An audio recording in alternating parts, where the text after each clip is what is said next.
अस्सलाम वालेकुम नाज़रीन ड्रामा सीरियल बिस्मिल के नेक्स्ट एपिसोड में आप देखेंगे कि मासूमा जो कि बड़ी मासूम बनकर तकीर मियाँ का दिल जीत ही लेती है।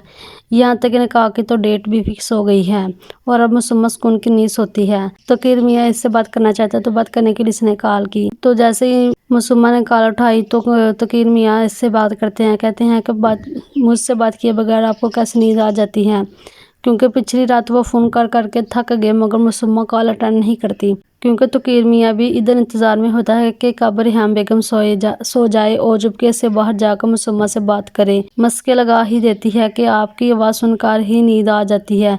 ये सुनकर तकीर मियाँ तो बहुत ही खुश हो जाता है।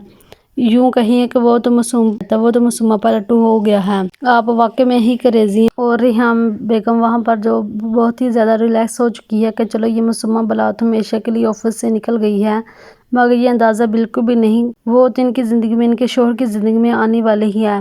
इधर तकीर मियाँ मासूमा को इसका घर दिखाने ले जाते हैं जो कि वो शादी से पहले ही इसके नाम कर चुके हैं, डॉक्यूमेंट्स भी दे दिए हैं। जब वो घर देखने जाते हैं तो मासूमा घर देखकर हैरान हो जाती है और इसकी खुशी की कोई इंतहा नहीं रहती और कहती है कि आपको पता है कि मैंने ऐसा घर तो ख्वाबों में भी नहीं देखा। तो तकीर मियाँ खुशी का इजहार करते हैं और कहते हैं कि तुम्हें खुश देखकर मुझे बहुत ज़्यादा अच्छा लगता है। और मासूमा अपनी शॉपिंग कर रही होती है और बिल्कुल वही नया ड्रेस लेती है जिस ड्रेस को लेकर रेहान बेगम ने बेइज्जती की थी। इधर मासूमा के वालिदैन अलग से परेशान होते हैं और मैंने ये रिश्ता मासूमा की ज़िद की वजह से कबूल किया है, लेकिन ये रिश्ता हमारे मुकाबले का नहीं है। हकीकत में तो ये माँ बाप भी कुछ नहीं कर सकते। अगर वो ना भी मानते तब भी मासूमा ने तो तकीर मियाँ से शादी कर ही लेनी थी।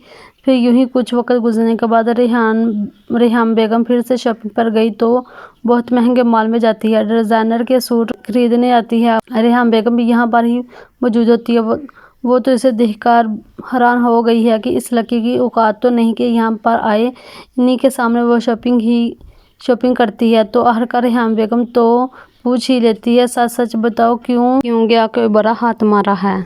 तो मासूमा भी जवाब दे ही देती है कि आज तो मेरी बेइज्जती ख़राब करने की कोशिश की है मिसेज़ रेहान, आइंदा एहतियात कीजिएगा। ये सुनकर तो रेहान बेगम को गुस्सा आने लगता है और कहती है क्या तुम भूल गई हो कि तुम किससे बात कर रही हो? और अब हकीकत में ये मासूमा सच बता ही देती है जो कि रेहान बेगम को बिल्कुल भी समझ नहीं आती, क्योंकि इस मासूमा ने अधूरा सच जो बताया होता है।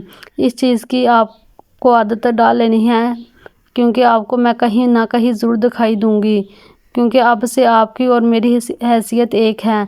ये सुनकर रेहान बेगम को समझ तो आ गई है, मगर अंदाज़ा बिल्कुल नहीं होता कि मेरे ही शोहर को इसने फंसाया है, क्योंकि रेहान बेगम को शक होता है ये लड़की की वीडियो तो रातों रात गायब हो गई थी, ज़रूर इसी शख्स से शादी करने वाली है, कोई बड़ा हाथ ही मारा है इसने, वरना ऐसे तो बात नहीं कर रही मुझसे। और फिर देखते ही देखते बिलाखिर वो तकीर मियाँ और इस मासूमा का निकाह हो ही जाता है। इधर से तो तकीर मियाँ कबूल करते हैं तो उधर से मासूमा उसी वक्त इस मासूमा की हैसियत बदल जाती है वो तो बहुत खुश होती है कि अब मैंने पता कर ली है।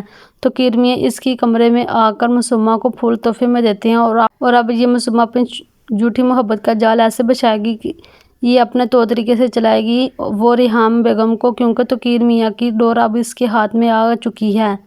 अगर आपको हमारी वीडियो अच्छी लगे तो वीडियो को लाइक कीजिए और चैनल को सब्सक्राइब कीजिए।